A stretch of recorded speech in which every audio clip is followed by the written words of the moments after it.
આ વેરાયટીની અંદર ખાસિયત શું છે એ તમે બતાવો ખેડૂતોને તથા આપણા બીજા ડીલરોને. આ વેરાયટીમાં ખાસિયત તો પેલી એ યરલી વેરાયટી છે, એટલે કોઈ ખેડૂત મિત્રોને પાછળથી ઉનાળુ પાક તલ કે મગ કે કરવા હોય તો એ ટાઈમ પીરિયડ પ્રમાણે થઈ જશે.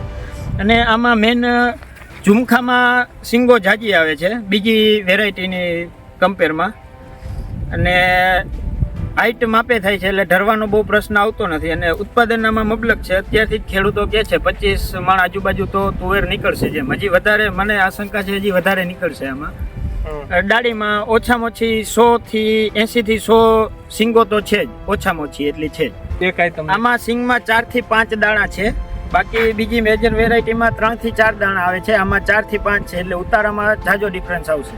આ વેરાયટી ટાઈમ પીરિયડ પ્રમાણે બેસ્ટ છે, અને ઓછા ટાઈમમાં પણ વધુ ઉત્પાદન આપે, એટલે ખેડૂતોને ઝાઝી અનુકૂળતા રહે, એટલે પાછળથી બીજા પાક કરવા હોય તો એને થઈ શકે. મને મારા એક્સપિરિયન્સ પ્રમાણે એક પણ પેકેટમાંથી કોઈને ફરિયાદ નથી આવી કે અમારે ઝાડવું નીચું છે કે ફૂટ નથી થઈ કે ફ્લાવરિંગ નથી આવ્યું.